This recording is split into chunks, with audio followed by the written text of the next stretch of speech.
Hello, my name is Kyle. I'm a drug addict. Um, have been for a while. When I was about 13, 14 years old, started smoking marijuana. It was the thing to do.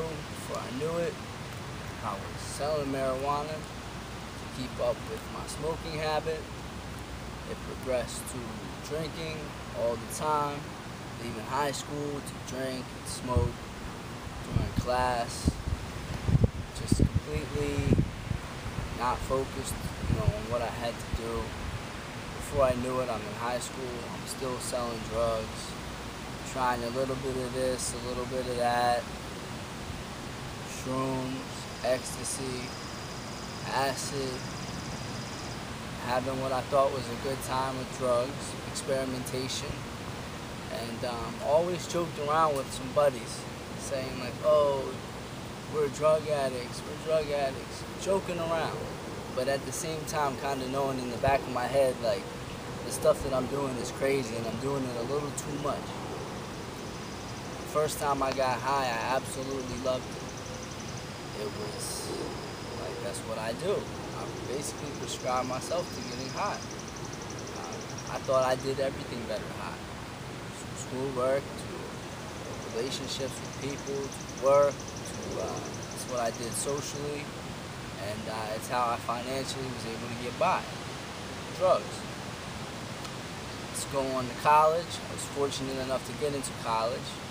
I was fortunate enough to graduate with a degree in business, but the whole time I was getting high and selling drugs. At this point, I was over 21. I was legally getting into bars. I was legally, able to go out and party, gamble. I have an addictive personality, so anything I do, I pretty much take it overboard. And when I look back on it, I can see how that started. It progressed from, weed to sneakers to hats to clothes to food, anything. I can never get enough. It's never ever enough. So I always told myself, I wouldn't do hard drugs. Heroin and crack is what I consider hard drugs. And this disease of addiction is progressive. Things that you say you will not do, what I said I wouldn't do, I ended up doing it. Because I chased and chased and chased getting high. I had an opportunity for a job, and they were going to drug test me. So my smart thinking was, oh, I can't smoke weed because it stays in my system for too long. Let me have a bright idea to smoke some crack. Smoked some crack, and it was a wrap. I found my drug of choice. For whatever reason, I fell in love with it. It became my friend. I isolated. Instead of going out and spending good time with buddies or family, I would sit at home and get high. Paranoid, living a life of complete shame pretty much because I knew I was doing the wrong thing. Ended up getting arrested, crack possession, fortunate enough to get probation, still smoking crack. I could not stop. I'm powerless. The first step says I admit I'm powerless over drugs, and my life is definitely unmanageable.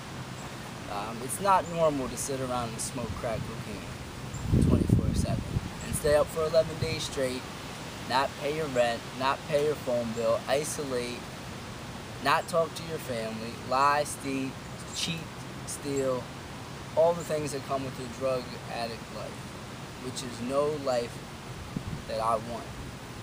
So instead of failing my probation urine test, I went to rehab. And, it helped me out a lot, a whole lot. I did aftercare for another 3 months, and then I lived in a sober environment for 5.5 months. So I had 9.5 months clean.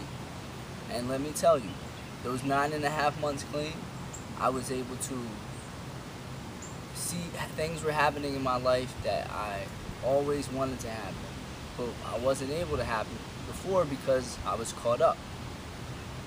Relationships with family came back after losing all their trust. Financially, I was able to obtain and save money, which I wasn't able to do before because it was always gone.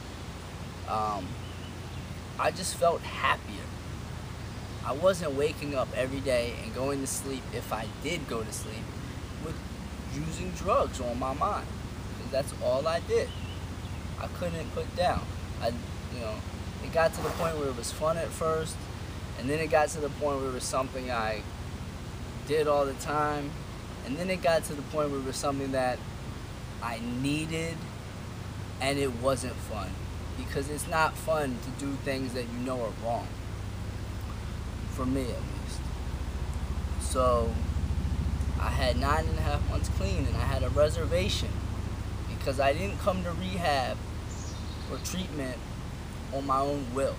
I went because I didn't want to go to jail for failing my urine test. I had a family intervention, just like the television program. And when I saw that, and when I was there, and my whole family, they were there because they care about me and love me. Because with the disease of addiction, I hurt the people that meant the most to me the most. We think that it's just us. I'm getting high and I'm just ruining my life. But reality is, we have brothers, sisters, mothers, cousins, grandparents, children that this disease affects just as much, if not more. Because our loved ones don't want to see us. They didn't want to see me crumble. A kid that has all the potential in the world is going to waste his life away using drugs. Death, institutions, and jails is what happens. That's what's going to happen to me if I continue to use. I got sick and tired of getting sick of that lifestyle.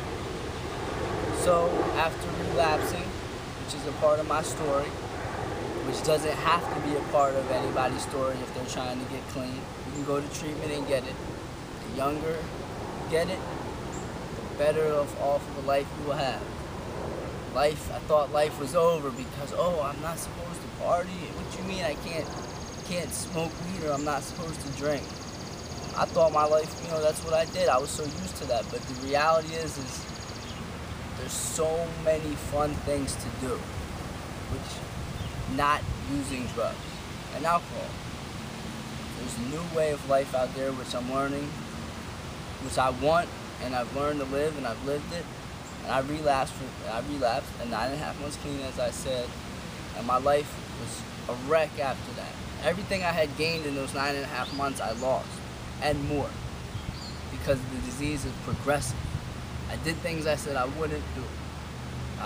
Isolated again, and I hated it. I would wake up and say, God, please, just don't let me get high for today. And I would just get high 8 hours later as soon as I left work. It didn't stop. I'm powerless. I said to my family, I need help, because I saw how great life was without it. So I came back to treatment on my will. I'm going to go back and work the steps, go to meetings, continue to be around positive people who are not using, in safe places, stay away from people, places, and things. I'm not going to go hang out at the bar or hang out with friends or people I thought were my friends who are getting high, because that's not a smart decision for someone who wants to stay clean. A clean life is actually a cool way of living. And trust me, for me to say that, it's for real. And I really hope that everybody who is abusing drugs out there can get themselves into treatment, because it's the best thing for you. Your family doesn't want to see you die. They don't want to see you in jail. And you don't want to waste your life away. You got one life to live. I have one life to live. I'm going to make the best of it. So my name is Kyle. I'm a drug addict. rest of my life.